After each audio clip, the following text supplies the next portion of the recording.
Prime time local news, serving the Lakeland and Midwest regions.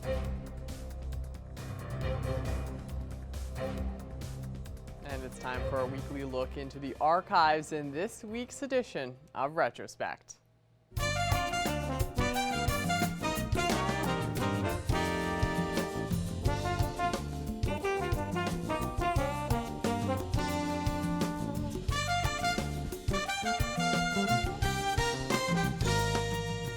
We start this week's look back in time in 1994 as one of the newly installed border markers blows in the wind, leaving residents and officials concerned.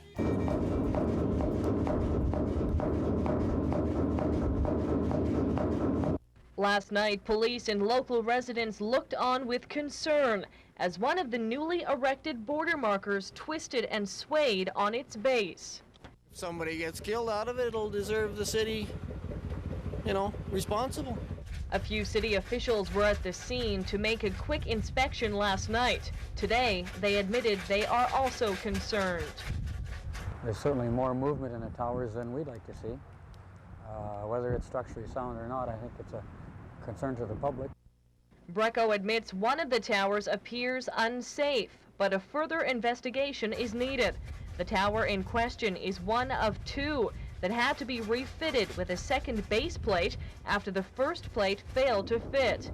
But there are other concerns about wind resistance. Weather officials say last night's wind speed averaged about 40 kilometers per hour, a fairly average evening for Lloydminster. Alan Inge says he is concerned the towers may not be able to hold up under very windy conditions. It was Wednesday or Thursday, there were 70-kilometer winds. They were a lot more than this. So, and they only put these two up Wednesday night. So it's pretty serious. City officials are sending a videotape of the moving marker to the Edmonton construction company behind the project. Today, company officials told the city they will investigate, but they continue to stand behind the safety of all four border markers. And in 1998, residents in Dewberry are angered when a town symbol is vandalized. In the grand scale of things, Dewberry is just a small black dot on the Alberta map. But anyone in the sport of chuck wagon racing knows exactly where the Midwest town is. 2 years ago, the 500-some residents in the town decided to take on a unique project that would combine the town's great spirit and the rodeo sport for which it's so well known, thanks to the likes of Buddy Bensmiller. Something unique. It's our Easter egg or our pierogi, and we're known for that. We have hosted chuck wagon races that are coming up on June the 13th and 14th, I believe, and this was very much a part of that. Their project, the world's largest fully functional racing-style chuck wagon. But today, something is wrong with the picture. Sometime overnight, the wagon tarp was stolen, and before long, the word of the vandalism was all over town. For lack of better words, they were pretty ticked off. We really don't care if it comes back in a cardboard box on the steps of the village office, but I think it's an important thing to get it back. Something like that is part of a community enhancement thing, and when you look at the side of that wagon and you see all the nameplates on the wagon and the people who contributed to this thing, it's a sad thing to see community spirit being ripped apart by something as foolhardy as this. The tarp is worth about $1,500, but that's not what's important to these people. The wagon promotes Dewberry, not only in its year-round spot at the end of Main Street, but also as a popular display at parades and events in the area. Residents worked for 2 years fundraising and planning to make the monument a reality, and they feel cheated. It's a lot of hard work to get these initiatives off the ground. And the worst of it is when something like this happens, it makes the next initiative that much harder to get going, because people can easily say then, well, what's the point? Many believe it was a prank by youth in the area, possibly part of grand festivities. But people here aren't laughing. They want their wagon back to the way it was, or the community and the chuck wagon races next month just won't be the same. This has been another edition of This Week in Retrospect. Retrospect this week is brought to you by Webb's Ford. Worth your while to drive the extra mile. Webb's Ford in Vermilion. Turning to agriculture news now, the 4-H Expo is a regional show for clubs in the Lloydminster area. The event is running from June 3rd to the 5th, and here's Thomas Wildman with a closer look. Today we have Jonathan Locke, the chairman of the 4-H Expo, which will be taking place at the Lloydminster Regional Exhibition coming up at the beginning of June. And so he's here today, just going to be here today to talk about the event. And so thank you so much for being with me today, John. Yeah, thanks for having me. So John, tell me a little bit about the 4-H Expo and exactly what you guys are serving the 4-H clubs here in the Lloydminster and the Lakeland area. So what we do here is we give all of the clubs that are in this region, both on the Saskatchewan side and the Alberta side, we give them a chance where they can come and finish off their final project by exhibiting their project animal, whether they're in light horse or beef, or any of their multi clubs that they've done, and they can do their project and present it, and they get judged on it, and they can get first, second, third, and a few trophies to get handed out and everything, and yeah, it'd be a good couple of days. And so last year they had the beef event as per usual, but the horse event, that's a bit more new, especially at this high of level. Tell me a little bit about the horse events and how they work in comparison to the beef events, and just a little bit about how the beef events happen over the next 2 days as well. So the horse show is the light horse show is gonna start on the Saturday, and then also on Sunday. It'll be a 2-day event for the horses. The first day is their equitation competitions, showmanship, all that sort of stuff. And then the second day is the gymkhana competitions where the kids get to have a lot more fun. The beef side of things, there's always a sale. With the light horse, there isn't. Their project animal they can use for year after year after year. And the light horse project has actually been running here for quite a few years, here for 4-H Expo here in Lloydminster. And so we'll now change over to the beef part. How important is it for these kids to have these sales and to be able to sell their cattle here at Lloydminster, and for the local businesses to be able to come out and help support these young 4-H youth? Oh, it's absolutely huge. Being able to, first off, on the kids side of things, these kids are able to, they pick their calves early in the fall, usually November-ish or so. Then they take these steers right to finish for early June kill date.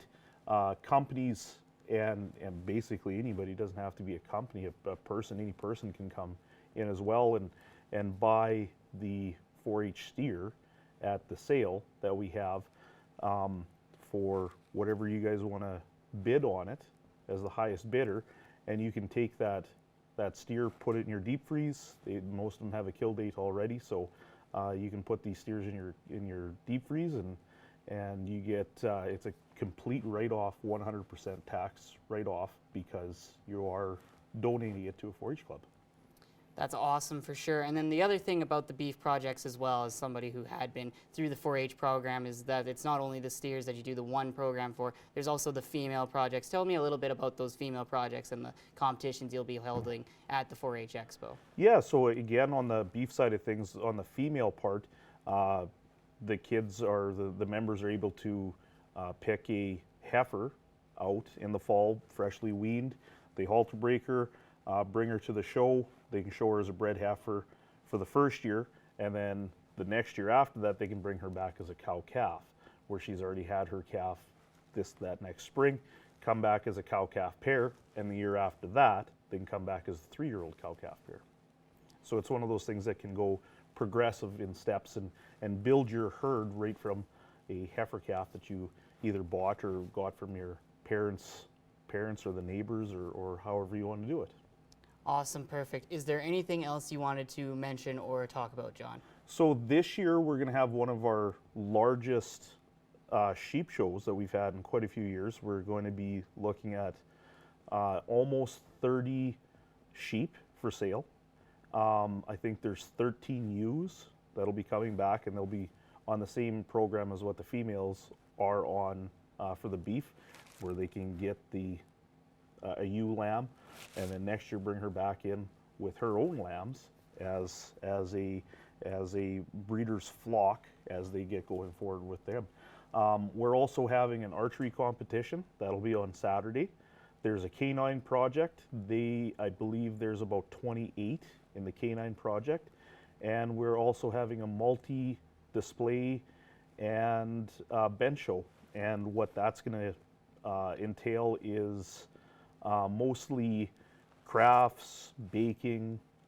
We've had welding in the past. There's a variety of different projects that these kids have had over the years. So it's always exciting to walk through the multi-show and see what the kids have come up with to bring for their projects this year. Awesome, perfect. Thank you so much, John, for all the information. There will be plenty at the 4-H Expo for anybody, so if you're interested, be sure to be looking out for more information coming up. That'll be on the beginning weekend of June, and so thank you so much again for John for coming out, and we'll have more 4-H Expo news coming up very soon. And now it's time for us to check in once more with Shelby Clark, who has an extended look at your evening weather forecast.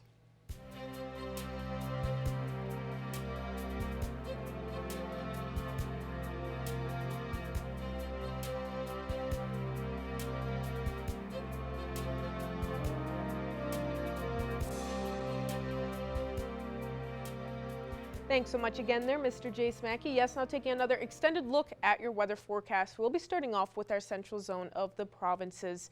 And of course, we are definitely seeing some much warmer temperatures than what we were looking at last week. We kind of expected this, of course, getting closer to that 30-degree mark in most of these areas. Most of these spots on our Alberta side are just sitting at 28 degrees, and then we have some that are a couple degrees cooler with that 27 in Rocky Mountain House and 26 with Edson and Whitecourt. And then we have Jasper that is probably seeing the warmest condition there at 29, so just right underneath that 30-degree mark. So definitely have that extreme heat right now happening in most of these areas. Switching over to our Saskatchewan side, they are matching with us with those temperatures. Most spots are just sitting at 28, but then we have a couple that are just sitting at 29 over in Prince Albert and Melfort. So looking a lot warmer for today as we start off this new week, and we're going to be seeing these conditions probably continue to see some slightly warmer temperatures throughout this week as we head into tomorrow and past that. Going over to our northern zone now, some spots have warmed up like what we are seeing in our central area, especially down in this area here. 26 in Flin Flon, while we have 22 for La Loche and Buffalo Narrows, just hitting that 20-degree mark in Wollaston Lake, while the 16 in South End. Stony Rapids not showing it right now, but it is just sitting around 18 at the moment, and then Uranium City is at 19. So some of these areas are still sitting at those teens, but then they are starting to see some that are just past that 20-degree mark as they are warming up like what we're seeing in our central area. Going over to our Alberta side, yes, they have warmed up like what we are seeing in the central area. The coolest temperature is probably Fort Chipewyan there with 21. Then we start to warm up from there. 24 for high level, while we are just seeing those 27s with Peace River and Grand Prairie. And then we even have a couple that are just hitting that 30-degree mark with 30 in Slave Lake and 31 in Fort McMurray. So we do have some of these areas that are seeing that extreme heat warning in effect at the moment as we are definitely warming up starting off this new week. Going over to our southern zone, they are matching with us a lot more in our central areas. They are just seeing just underneath that 30-degree mark. 28 like in Medicine Hat. Most spots are just sitting at 26 on this side. Then over in Banff, they're kind of in the middle there, just at 27. And going back over to our Saskatchewan side, in our southern zone, they are kind of matching with us once again as well. For the warmest conditions they're seeing on this side, just at 27. And then we have 26s with Moose Jaw and Regina, then Estevan and Swift Current at 25. So the most part, we are seeing those mid-20s in most of these areas as we have been looking across the provinces. So hopefully we will start to see some rainfall soon because of course these dry conditions aren't really helping with the wildfires. Now looking at some overnight evening low temperatures on this list in our surrounding area, we are for the most part all going to be expecting those double digits to kind of make their way in for these evening temperatures. So a low of 11 seems to be the most popular with Meadow Lake, Provost, Isle Cross, and Paradise Hill. And then Bonnyville is expecting a low of 13. So, and also with those conditions, they are expected to be quite mild tonight. So it's definitely going to be feeling a lot warmer. If you happen to have AC, please make sure to probably use it. You'll probably be needing it as we are starting to warm up for our evenings. And if not, I always like to try and advise maybe, you know, wet like a towel or like a kind of like a hand towel, I want to say. Yeah, Jace has helped me out here. And just kind of lay it on your feet. I've done that before and it honestly helps out a lot. It helps you kind of cool down if you can't really sleep when it's too warm out. And looking at our hourly forecast for our Tuesday here in the border city, we are already starting off quite warm in the morning there with that 13, 17 off in the morning, 8 a.m. Then through our midday afternoon, 2 p.m., we will be hitting that 26, 27 for our daytime highs. So we are expecting another scorcher for tomorrow. So just be prepared for that. Because as we passed our Tuesday into Wednesday, we will kind of drop down to those teens. 17 on Wednesday with 19 on Thursday. So we will have some slightly cooler days ahead, which will be nice. We'll get a nice break from some of these scorchers. But then we'll start to warm up after that into the weekend with Friday at 23. And then we'll almost be reaching that 30-degree mark on Saturday and Sunday. And that's all I have for now. RJ Smacky will have our news coming up after the break.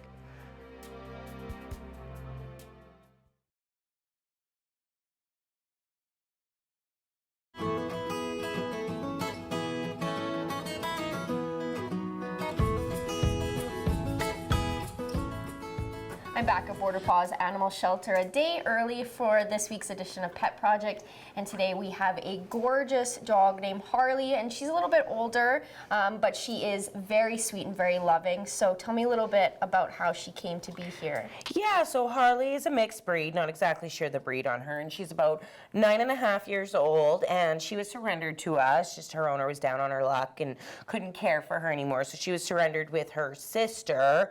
I believe her sister is like a boxery kind of looking mix. She's quite a bit younger though. They're definitely not a bonded pair though, so Harley would be fine to go on her own. But yeah, she's, you know, kind of just an old soul, wants to sit on the couch and cuddle. She'd go for a walk, but I think, you know, probably no longer than 10 minutes at a time with this one, just because she is an older lady.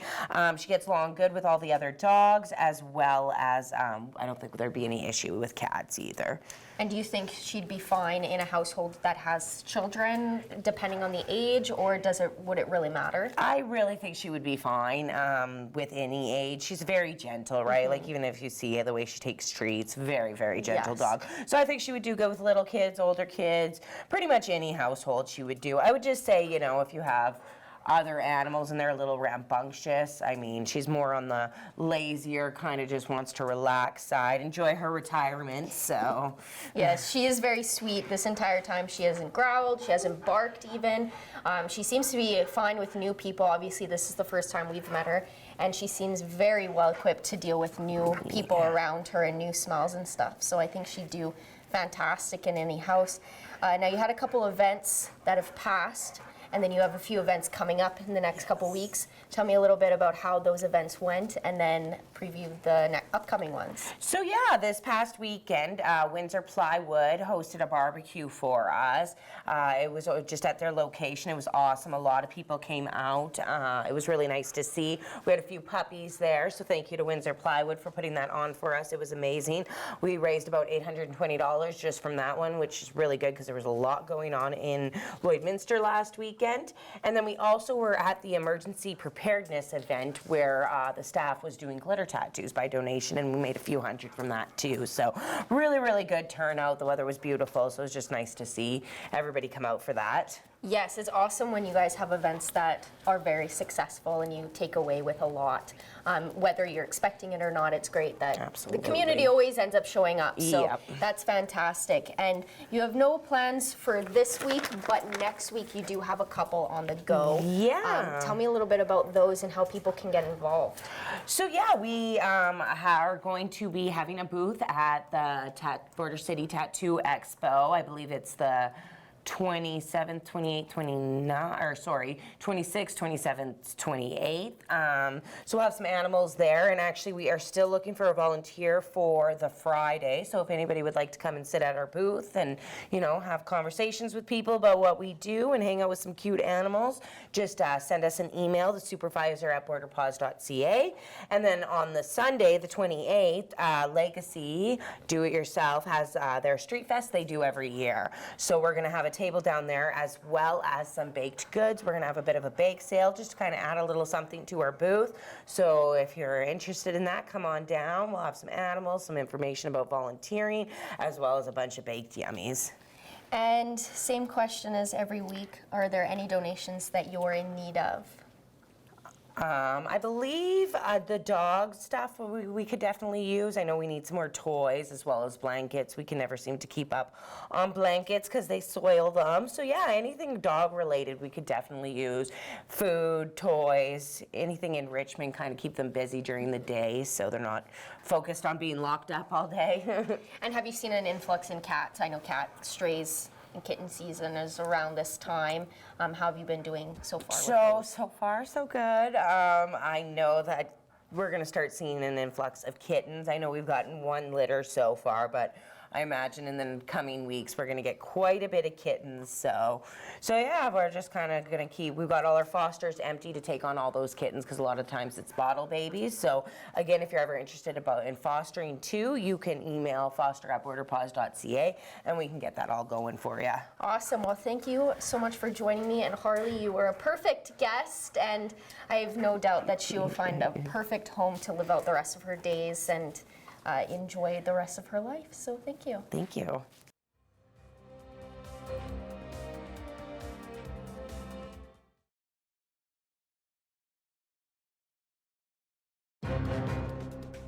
Furniture set and design supplied by Furniture Gallery, downtown Lloydminster. I'm happy to be joined on Primetime Local News today by Novel. Novel grew up in Paradise Hill and now living in Los Angeles, an amazing city to be in. Thank you for joining us from there today. Thank you so much for having me. I'm so blessed to be here this morning and getting to talk with you again. Well, when we chatted last time, you had so much on the go. You had a number of shows, which I've been following you on social media, lots of performances you've been doing, and now you're coming to Canada and close enough that from this area, we can go and check out your show here. So tell me about the show that's coming up in Calgary. Yes, I'm so excited. I'm coming to Calgary, which obviously is very, close to where I grew up, Lloydminster area. It's still a little bit of a truck, but yeah, I'm super excited to come out on Sunday. It's going to be an amazing show. It's downtown Calgary at the Twisted Element venue and stuff. But yeah, obviously, I'm really excited to see some local family and friends, and hopefully everyone that has been following me will come out and support the show. Well, let's talk also about what people can see when they come out to the show. Tell me about what a performance from Novel is like. Energy. I'm sure people always say every time I perform, they're like, wow, there's great energy. But, obviously every show I really like to put in, and it depends on what the show is. At the venue, I try to be like, okay, what's my environment going to be like? And, my fans are always super supportive, but I always try to change up my show and always like pushing it more and more and more. Obviously, I like everyone to come out and have fun and also it be an experience. I try to not just be about me. I'm trying to feed with my audience so they leave and they feel involved and they're like, wow, I felt something, or that song really related to me, or just a safe environment for people to come out if they're going through a lot, that they can just release and have fun and get sassy and be part of the show. So definitely, I'm going to bring an amazing show. Obviously, I'm very theatrical. I'm going to have my dancers with me. So it's going to be a really, really fun time. And I'm really excited to finally showcase in Calgary. Well, you released a single recently, and it's very much related to, kind of like you could connect it to growing up in Paradise Hill. Tell me a little bit about Big and Rich. Yeah, Big and Rich. It's a really fun record. I was super excited to release it, because I haven't really done kind of a country swag, I guess, inspired, mixing the two pop genres and the country genres. But, obviously growing up in a small town, I wasn't sure what it was like to experience, the Los Angeles of the wild, wild west out here. Obviously we don't have the cowboys or very many horses out here. It's totally different. So I, wrote it about basically, coming from the small town and obviously doing homage to Big and Rich. I grew up listening to country music. I love Faith Hill, Tim McGraw, Big and Rich. So, I kind of wanted to, try it out and give a homage to them, but also, the luxury of the wild, wild west out here in Los Angeles where, lifestyle and being rich and famous and having all these things. So yeah, I kind of wanted to write about it, of the Wild West out here in Los Angeles. So, Novel, what do you have planned for the summer? Do you have some shows coming up? Are we going to hear some more new music, or what do you have going on? Yeah, so I'm just finalizing actually my next single. So that's in the works, to getting ready probably in the next month or, month and a half, going to be releasing my next single. I'm also going to be doing a Big and Rich music video I'm shooting in a couple weeks. So just finalizing that. So watch out for that. And when it's out, please share and support it. But yeah, I definitely have a bunch of singles coming out. Obviously, more shows will be coming, and I'm really excited for what everyone's about to see. If anybody would like to find out more about you and find out more about the Calgary show, what's the best way to find you on social media? Yeah, my website is www.itsnovel.com. That's Novul. There'll be a show link right there. You can click and get the tickets. I know they're going pretty quickly, so come out and support, or showpass.com and type in novel. They'll pop up as well. But all my social media has the link, and yeah, it would mean so much. Obviously, being local, support. Yeah, so thank you so much. Well, thanks again for joining us, and let's catch up again towards the middle of the summer and see how things are going with you. We look forward to seeing the video for Big and Rich as well. Thank you so much for joining us again. Thanks, Stacey. And that's our show on this Monday night. Thank you all so much for starting your week with us here on Primetime Local News. Have a great night and enjoy the weather this week. We'll see you tomorrow.